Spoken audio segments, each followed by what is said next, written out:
Okay, if you have your program, you see that our next participant is Dr. Jody Edward Ginn. He's an 8th-generation Texan whose ancestors were Austin colonists who served in Wiley Martin's company during the Texas Revolution. He is a former law enforcement investigator, administrator, and U.S. Army veteran who has worked as a nonprofit museum executive and multimedia consultant for filmmakers, museums, and educational institutions as an adjunct professor of history. Notably, Dr. Ginn served as a historical consultant for publicity on the blockbuster movie Netflix original film, The Highwayman, that starred Kevin Costner, etc., and also has served as an expert commentator for online podcasts and for national and international print media outlets. Dr. Ginn has authored numerous refereed publications on Texas history topics. He has written a number of books. His latest book is entitled East Texas Troubles, the All Red Rangers Cleanup of San Augustine. In 2024, Dr. Ginn authored a 3-part series on the 90th anniversary of the bloody legacy of Bonnie and Clyde for Cowboys and Indians magazine online. Ladies and gentlemen, let us bring to the stage and welcome Dr. Jody Edward Ginn. So yes, I'm a historian, so what am I doing here at an event to honor J. Frank Dobie? And I can tell you in a name what I'm doing here, and that's Al Lohman. And those of you who have been involved with the Texas Folklore Society for any amount of time certainly know who Al Lohman was. He was a prolific collector of Texana, whether it was history, literature, fact, fiction, and everything in between. And he gave his first ever public presentation, conference paper at the 50th anniversary of the Texas Folklore Society. And he had planned to give his final public paper at the 100th anniversary. Due to a degenerative illness that he had developed, he was unable to give that paper, and he bestowed that honor upon me. And in that paper, among many other amazing stories of his life in the world of Texana and booklore and folklore, which the name of the paper was Booklore. If it ain't folklore, then what the hell is it? And in that, he told a story. There was a brief anecdote about ringing the doorbell at Dudley Dobie's house when he first went to meet his idol, really. You know, I don't think I have to tell y'all that, you know, especially by the 50s and the 60s, that J. Frank Dobie was a legend. He was a giant. And he had many fans. A lot of you here today still paying homage to his influence on Texas history and culture and Texas literature. And Al was among some of there was a lot. And so Al's story comes from, in 1988, that was the 100th birthday year for both Dobie and his best friend, Webb, and Walter Webb. And so so the Southwestern Historical Quarterly that year, that summer, published an article, a issue that wasn't completely dedicated to Webb and Dobie, but it was about 80, 90% focused on Webb and Dobie, and there were a great many people who made contributions to that. Some of the names you'll recognize, like C.L. Sonicson, Dorman Winfrey, and many others. Some of them were former students, colleagues, and friends and fans. But two in particular were two of what I consider the 3 biggest fanboys of J. Frank Dobie. The first of them being, of course, Al Lohman. So Al, in his article, explained how he had first been exposed to Dobie at around the age of 5, but he really became aware of Dobie and what his contributions were at about the age of 15, and he was attracted first by the accompanying art of Tom Lee, and his fascination was solidified by having taken Dobie's Southwestern literature course at UT. Now, by that time, it was being taught not by Dobie, he was retired, but by Wilson M. Hudson. But it was about Dobie's contributions and all of these amazing stories, whether true or not, that he collected over the years and told so well. And so Al started collecting Al had what I call that I contracted to me the book collecting disease. I call Lomanitis. And he built a substantial collection. Those of you who know him are probably aware. And it started with J. Frank Dobie's. And Al had a thing about, he didn't just, he collected, first editions, and he made massive efforts to get them signed. Any of you who were ever with him at the Folklore Society or the Texas State Historical Association or any other meeting or conference, the one thing you always saw Al with was 2 bags of books. I mean, he was carrying them full, and he was looking for the authors to get them signed. Well, he started this process with J. Frank Dobie, and he did it by going to his house. He showed up at his house in Austin, and as his story said, he claimed he rang the doorbell, and Mrs. Dobie let him in, and the main part of that story was just how generous they were, how welcoming, and Al went on about how nervous he was, and even despite their hospitality, he was just so nervous, in the presence of this giant.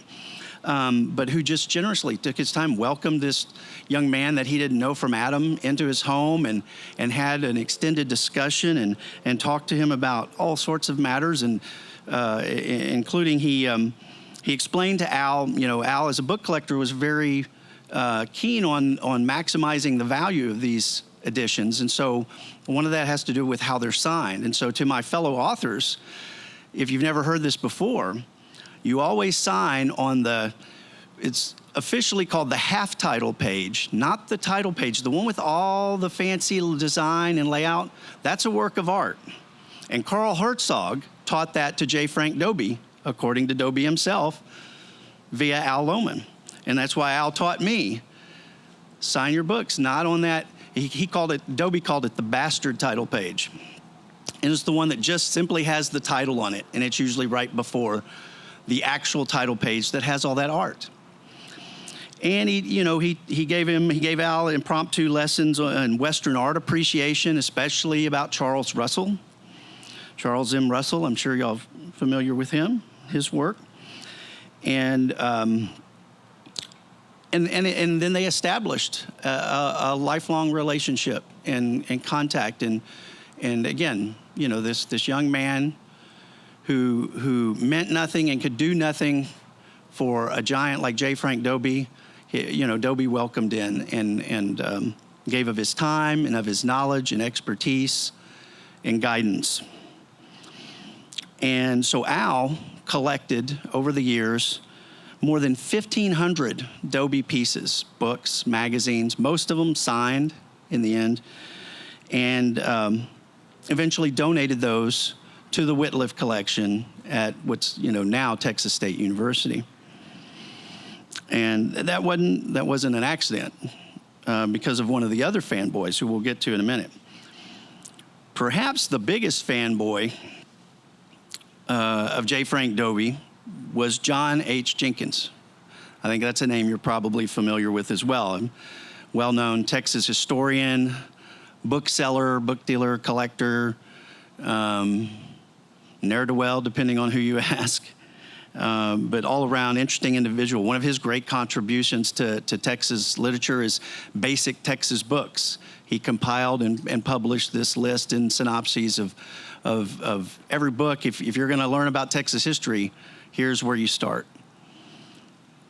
So he had a somewhat similar tale, though his purpose was different. He was in Austin looking to pitch his first manuscript that he had written. Recollections of Early Texas. If you're familiar with Jenkins, you know that one. So he's there to pitch it, and he goes to what was then the Barker Center, which is now a subset of what's called the Briscoe Center for American History. And he told about basically being snubbed. There was an unnamed prominent historian there at the Barker Center who apparently was pretty dismissive of Jenkins. And so Jenkins decided, hey, I'm in Austin. Who else here could possibly, give me guidance, who understands what I'm trying to accomplish? And he thought of J. Frank Dobie. So he too went to the house, once again claimed he rang the doorbell, and just like Al Lohman was welcomed in, this stranger off the street, and Dobie again took his time, gave his guidance and expertise, and began again a long-standing correspondence with Jenkins. And talking about Fanboy, Jenkins' girlfriend once said that during this time that, and we're talking about like the early 60s, right? She said that her own swooning over Elvis Presley during this time was nothing in compared to how Jenkins reacted each time he received a letter from J. Frank Dobie. And the third fanboy, you've probably also heard of, Mr. Bill Whitliff. And Bill Whitliff has made tremendous contributions to Texas folklore and literature in the form of television and film, of course. But he too once started out as a veritable nobody who wanted to meet his idol, J. Frank Dobie, and showed up on the doorstep and again made the claim that he rang the doorbell, at the Dobie home. There's a problem with all three of their stories. As Dudley Dobie Jr., as I was introduced to him, but I believe the family I learned today calls him Dudley R. Dudley R. had bought that home, and he had, restored it and so forth. And when after these articles came out with all three of these notable individuals claiming to have rang the doorbell, he's like, that house never had a doorbell. You're all full of it. And as Al said, and that's how folklore gets started. Now, it was that same year, 1988, that Whitliff he bought a substantial amount of Dobie papers from, I believe, from the estate, and donated those to what's now Texas State University in what is now the Whitliff collection, and hence the connection with Al's. That's where Al's Dobie collection went as well.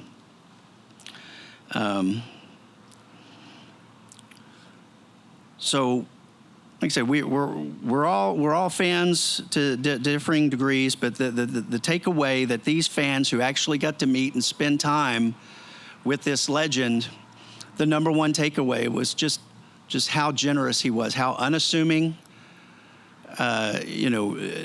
completely unpretentious, and so generous with his time and guidance. And so that is the takeaway story from each of them about a man that they admired so much, and for obvious good reason. So, thank you.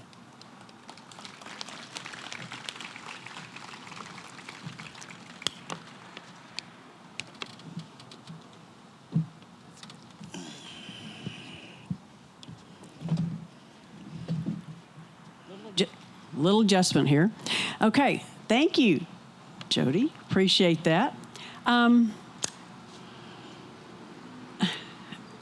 As many of us know, not every Texas writer was a fanboy of J. Frank Dobie.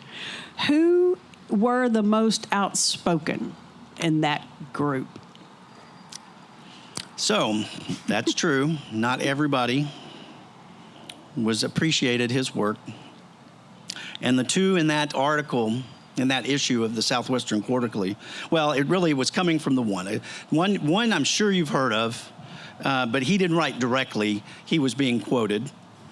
by another who you may or may not have heard of, a gentleman named Don Graham, a long-standing literature, but I think he may have a bit of a mixed reputation down in this part of the country.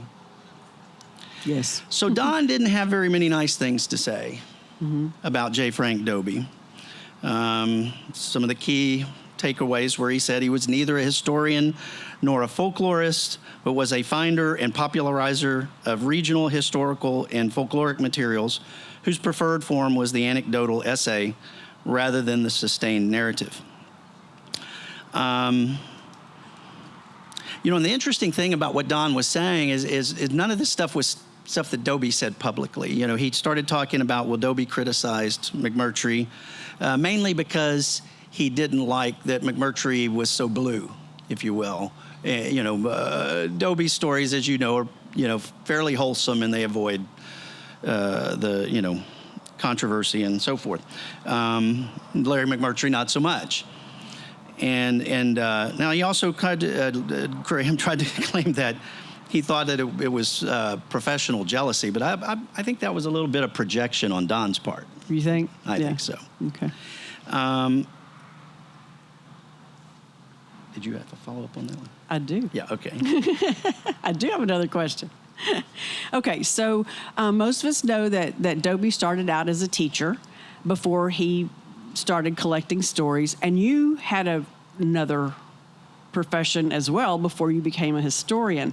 You, in your acknowledgments pages of your book, East Texas Troubles, you assert that your great-grandmother, Daisy Carr, had catalyzed a new career for you and a life-changing quest. So your great-grandmother's story of her brother as the Texas Ranger, and you're researching that family history of his involvement changed the course of your life, much like the stories of Santos Cortez did for Dobie.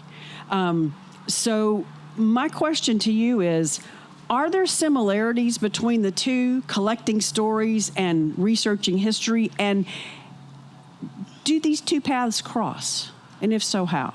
Yeah, I think that's why Don was confused, because absolutely what he's doing, whether these stories are true or not, they are stories that have been passed down, many over generations.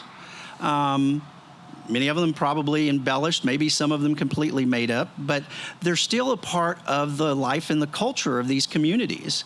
And so that makes them a part of the history. Mm-hmm. So yeah, he is collecting. I mean, and that's a big thing. Interesting in that way. Dobie was ahead of his time, because in the professional historical community, oral history is now, that's what we call it.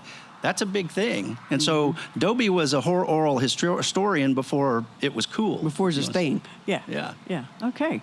Well, thank you very much. We appreciate your spending your evening with us and coming and sharing your fanboy information. And do you want to tell who your guest is this evening? Well, I don't know if he wants me to out him or not, but... Well, you're going to out him. Sorry, Todd. Yeah, we have a special guest with us tonight, the son of Al and Darlene Lohman, Mr. Todd Lohman. Thank you for being here with us, with his blessing that was able to share this story. Thank you very much, Jody. We appreciate it. Margaret.